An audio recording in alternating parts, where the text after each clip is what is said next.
Bonjour à toutes et tous, bienvenue dans les coulisses du Grand Lyon. Mon invité du jour, Emmanuelle Amar, bonjour. Bonjour. Vous êtes la directrice du registre des malformations en Rhône-Alpes, le REMERA. On se souvient que votre organisme est en difficulté depuis 2017 et la perte de la subvention accordée par la région de 100 000 euros. Désormais, c'est l'État qui rechigne à payer. Ils ont payé leur subvention très tardivement cet été. Est-ce que le REMERA va pouvoir poursuivre ses activités?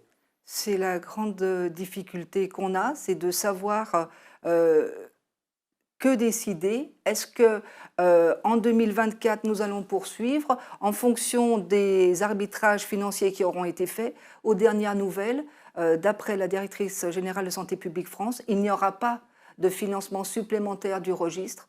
Donc la question se pose, est-ce qu'il va falloir dissoudre tout simplement l'association qui gère la base de données du registre ou pas? Et c'est aussi un peu la raison pour laquelle j'ai accepté votre invitation, c'est pour en parler. Alors précisons d'abord le rôle Ouais. du REMERA.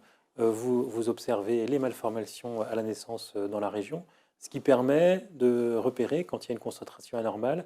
Et par exemple, en 82, ça avait été de repérer une difficulté sur la dépakine, dépakine qui vaut à son laboratoire Sanofi un procès encore cet été.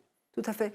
Notre rôle, c'est de collecter toutes les informations sur les malformations que les enfants naissent, vivants ou pas, sur un territoire donné, en l'occurrence 4 départements, le Rhône, l'Isère, l'Ain et la Loire, et de collecter toutes ces données, les mettre dans une base de données et de regarder ensuite la fréquence et la répartition de ces malformations, combien il y en a, où elles se trouvent, et s'il y a une anomalie de fréquence ou de répartition, signaler afin de prévenir. On appelle ça la surveillance épidémiologique, mais on pourrait appeler ça aussi la protection des populations. Et cette protection-là, elle risque de ne plus se faire dans la région. Ça ne va pas de soi, c'est-à-dire que ça ne se fait pas partout en France, et si vous ne le faisiez pas, personne ne le ferait. Tout à fait. C'est-à-dire que les gens ont vraiment du mal à comprendre parce qu'ils ont l'impression que leur dossier, quand ils arrivent à l'hôpital, quand ils accouchent, il y a des dossiers qui sont pris par voie informatique, mais il faut bien savoir que les informations qui sont dans le dossier médical du patient, elles y restent. Et s'il n'y a pas une personne avec des petits bras, une petite tête qui va collecter ces données, je fais exprès de donner cette image, eh bien, ces données, elles restent dans le silo des hôpitaux et on ne peut rien en faire. C'est-à-dire qu'il n'y a uniquement que dans les départements où se trouve un registre qu'on peut avoir un outil donc de surveillance, de protection et d'alerte vis-à-vis du risque malformatif. Alors l'affaire à laquelle le REMERA a été associé ces dernières années, c'est celle des bébés sans bras dans l'Ain. Oui. Pour le ministère de la Santé, il n'y a pas de cluster, vous vous êtes trompé. C'est ça. C'est-à-dire que pour rappeler rapidement, au moment de l'affaire, quand l'affaire éclate, on est en 2018, elle est reprise de manière médiatique de façon très très forte. Et à ce moment-là, nous, le registre, nous recevons un avis de licenciement de la part des Hospices civils de Lyon, qui est notre employeur. Je rappelle que l'équipe entière est agent des Hospices civils de Lyon, le CHU lyonnais. À ce moment-là, je peux interroger Madame Buzyn, alors ministre de la Santé, et je lui demande qu'est-ce qui va être fait pour la question du cluster de l'Ain. Et au lieu de saisir l'IGAS comme on s'y attendait, comme ça aurait dû être le cas, elle va saisir qui? L'Agence Santé publique France, qui depuis des années d'abord ne nous écoute pas, alors qu'elle nous a délégué ce travail, puis ensuite nie la réalité du cluster. Donc l'Agence Santé publique France va être chargée de créer un comité d'experts et de le présider. Autant dire que ce comité d'experts, même si les gens sont tout à fait de bonne foi à l'intérieur, il n'est absolument pas indépendant.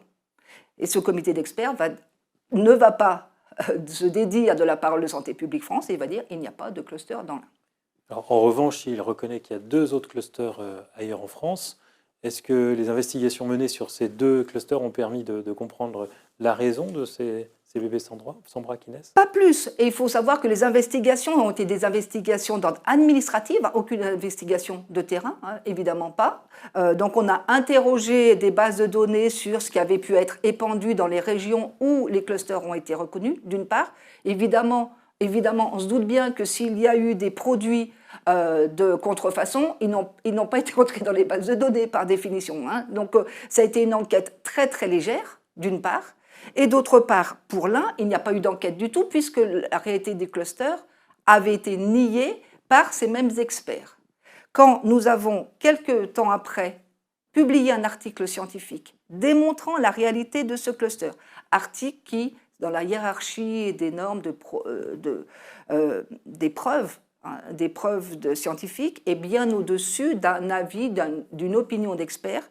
Il ne s'est rien passé. Autrement dit, il y a un article publié qui atteste de la réalité de ce cluster, et pour autant, personne ne dit « Ah ben oui, peut-être qu'on aurait dû aller faire des investigations de ce côté-là ».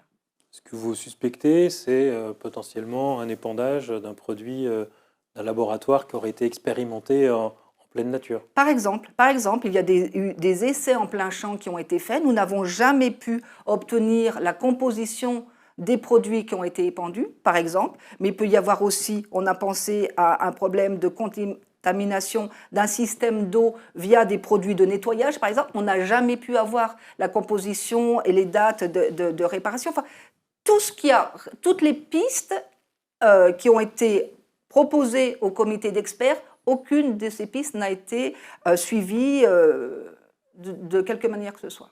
Et quels sont les autres sujets sur lesquels le REMERA a une utilité ? Alors oui, il faut parler concrètement, tout à fait concrètement, parce qu'on se dit, c'est assez abstrait de se dire une base de données, la fréquence, la répartition des malformations. Oui, mais alors, je donne des exemples très actuels. En ce moment, à Lyon, où là, il y a une contamination. On a vu ça avec les œufs de poule qu'on ne doit plus consommer si on a eu des jardins et des volailles dans ces régions, des perfluorés, ce qu'on appelle les PFAS, des polluants éternels, qui peuvent avoir un impact sur les produits de la procréation. On a au registre toutes les données qui pourraient nous faire conduire une étude qui permettrait de repérer s'il y a un impact ou pas de ces produits-là sur les enfants. Tous les cas de malformation dans la base de données sont géocodés, c'est-à-dire on sait tous où a eu lieu la grossesse, la naissance, et on pourrait dire oui, non, depuis telle année, il y a une augmentation, il y a une augmentation de fréquence qui pourrait être liée à ces produits, mais il y a aussi une différence entre les enfants exposés et les enfants non exposés. Cette base, elle n'est pas exploitée. Il n'y a pas de recherche du tout qui est faite sur l'impact de ces polluants sur les enfants à naître. Aucune recherche. Et pourtant, nous, on sait que l'information, j'allais dire, c'est le pétrole. C'est le pétrole actuel, c'est la mine d'or, c'est l'information. Vous avez l'information, mais concrètement, vous n'avez pas les moyens de faire la recherche. On ne peut pas faire la recherche, mais personne ne finance cette recherche-là. Et on a l'information, c'est assez étrange. Autre exemple, on a avec la perte de la fertilité, la diminution de la fertilité en France, il y a une augmentation de la procréation médicalement assistée. Or, on s'aperçoit qu'il y aurait peut-être un risque malformatif un peu supérieur à celui de la procréation dite spontanée.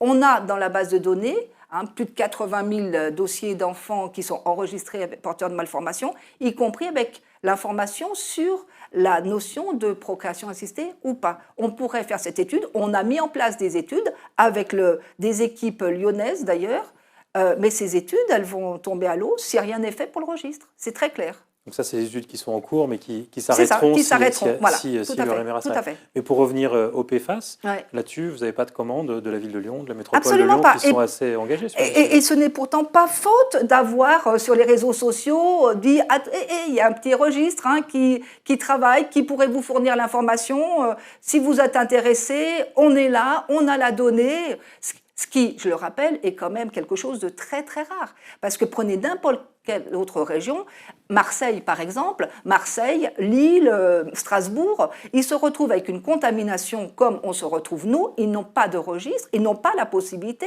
de repérer, d'identifier si oui ou non il y a eu des effets de ces polluants sur les enfants à naître. Ça n'est pas possible. Je me souviens que les écologistes étaient montés au créneau quand vous avez perdu votre subvention à la région. Et ils sont dans un double discours ?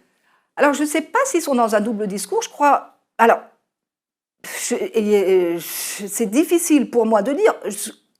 Il se trouve que je constate qu'il n'y a pas d'aide concrète, que ce n'est pas faute d'avoir alerté la mairie, ce n'est pas faute d'avoir alerté, y compris aussi la région. Est-ce